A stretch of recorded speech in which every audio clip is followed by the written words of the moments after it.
Era uma época de trevas em Israel, quando reis corrompidos se entregavam a deuses pagãos e o povo seguia cegamente por trilhas de idolatria. Foi nesse cenário tumultuado que surgiu Elias, uma figura enigmática, envolta em um manto de coragem e fé inabalável. A sua presença, quase sobrenatural, parecia carregar o peso da ira e da misericórdia divina. Elias foi convocado por Deus para confrontar o poderoso e impiedoso rei Acabe, e sua esposa, a temida Jezabel, uma mulher que manipulava com astúcia e introduzia o culto a Baal como um veneno. Elias apareceu sem aviso, um homem de poucas palavras, mas suas mensagens eram como relâmpagos cortando o céu antes de uma tempestade. Em tempos de escuridão e idolatria, quando a fé em Israel parecia desvanecer, Elias apareceu, um homem cuja vida seria marcada por sinais e maravilhas, desafios mortais e encontros com o sobrenatural. Elias era de Tisbe, uma pequena localidade nas regiões montanhosas de Gileade, um lugar tão austero quanto o homem que saíra dele. Sua voz ecoaria como um trovão, desafiando reis, confrontando falsos deuses e provando que o Senhor, o Deus de Israel, era o único verdadeiro. Elias não era um homem comum. Seu chamado veio diretamente de Deus em uma época de crise espiritual no reino do norte de Israel. Acabe, o rei, havia se casado com Jezabel, uma princesa estrangeira que adorava Baal e espalhou a idolatria por toda a nação. O povo já não clamava ao Senhor, e Elias foi escolhido para ser aquele que traria a mensagem de arrependimento e julgamento. Elias apareceu diante do rei Acabe e fez uma declaração chocante. Assim como vive o Senhor, Deus de Israel, não haverá chuva nem orvalho neste lugar, a não ser pela minha palavra. Com isso, Elias desapareceu, e a terra foi tomada por uma seca implacável. Por anos, não caiu sequer uma gota de água do céu, e o profeta foi escondido por Deus junto ao riacho de Querite, onde foi milagrosamente alimentado por corvos que traziam pão e carne, em um sinal claro da providência divina. Quando o riacho secou, Elias recebeu outra ordem: ir para Sarepta, uma cidade fora das fronteiras de Israel, onde uma viúva o sustentaria. Uma viúva sustentar um profeta? Como? Ela mesma estava prestes a morrer de fome. Mas Elias chegou e a testou. Pediu-lhe para fazer um pão para ele. A mulher hesitou. Era tudo o que tinha. Mas depois obedeceu. E a partir daquele dia, sua farinha nunca mais acabou. Seu azeite nunca mais secou. Milagrosamente, a viúva e sua família sobreviveram à seca, testemunhando o poder de Deus. Mas outro desafio surgiu. O filho da viúva adoeceu e morreu. Elias, tomado pela compaixão, orou fervorosamente sobre o menino, e ele voltou à vida. Era um sinal de que Deus não apenas provia, mas também restaurava a vida. Mas ainda havia um desafio para Elias. Depois de 3 anos, Elias foi chamado novamente para enfrentar Acabe e os profetas de Baal.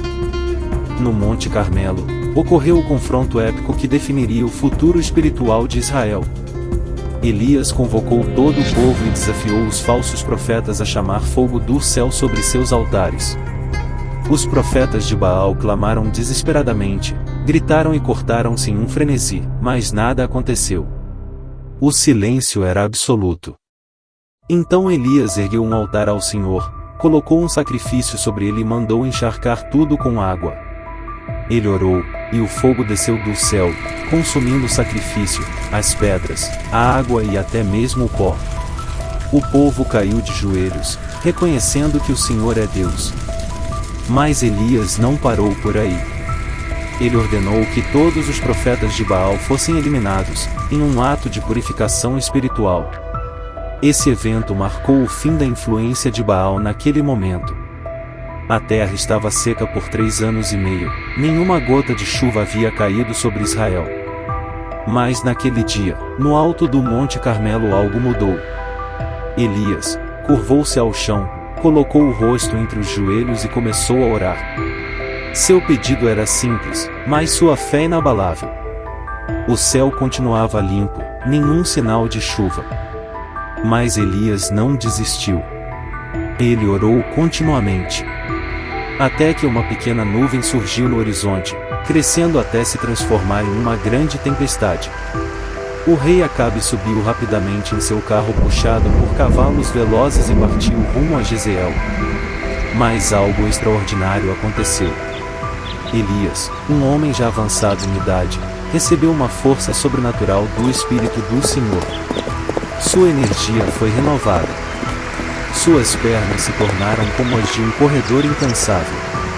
Ele começou a correr. Seus pés tocavam o chão com leveza, como se não pertencesse mais a este mundo. Seu manto esvoaçava ao vento. A tempestade se formava atrás dele, relâmpagos cortavam os céus. Elias corria mais rápido que os cavalos do rei. Enquanto o rei chicoteava seus cavalos para que avançassem, Elias os ultrapassava, vencendo o carro real na corrida para Jezreel. Foi assim que o profeta do Deus vivo chegou antes do rei, sem cavalos, sem carro, apenas com a força vinda dos céus. Mas Jezabel, furiosa, não desistiu e jurou matar Elias. Ele fugiu para o deserto, profundamente desanimado, desejando que sua vida terminasse. Sob uma árvore, Elias clamou a Deus, e um anjo apareceu, oferecendo comida e água para fortalecê-lo. Elias foi levado ao Monte Horebe, onde teve um dos encontros mais profundos com Deus. No Monte Horebe, Elias esperou ouvir Deus em manifestações grandiosas, vento, terremoto e fogo. Mas Deus não estava ali. Ele se revelou em um sussurro suave, mostrando que sua presença nem sempre é marcada por grandes espetáculos, mas pela paz e quietude. A missão de Elias foi concluída com outro evento sobrenatural. Ele escolheu Eliseu como sucessor, preparando para continuar o trabalho profético. Um dia, enquanto caminhava com Eliseu, uma carruagem de fogo, puxada por cavalos flamejantes, apareceu e levou Elias aos céus. Ele não conheceu a morte como os homens, sua partida foi tão misteriosa quanto sua vida. Um profeta diferente de todos os outros. Não nasceu com grandeza. Não veio de uma linhagem nobre. Mas foi escolhido por Deus para desafiar reis, confrontar falsos deuses e provar, diante de toda uma nação, quem era o verdadeiro Senhor dos céus e da terra. E então, ele desapareceu. Elias não provou a morte. Foi levado por um carro de fogo, sumindo nas nuvens, deixando para trás apenas um mistério: para onde foi? Voltará um dia? Os séculos passaram. Mas a profecia permaneceu. O profeta Malaquias, muito tempo depois, escreveu algo inquietante. Eis que vos enviarei o profeta Elias, antes que venha o grande e terrível dia do Senhor. E assim, uma pergunta ecoa através da história. Elias ainda precisa retornar? Nos últimos dias, antes do retorno de Cristo, as Escrituras falam de duas testemunhas que surgirão para profetizar com poder, realizando sinais e pragas sobre a terra. Muitos acreditam que uma delas será Elias, o profeta que desafiou reis, que trouxe fogo dos céus, o profeta que nunca morreu. E quando esse dia chegar, sua voz será ouvida novamente. Porque Elias não foi apenas um homem do passado. Ele pode ser um homem do futuro.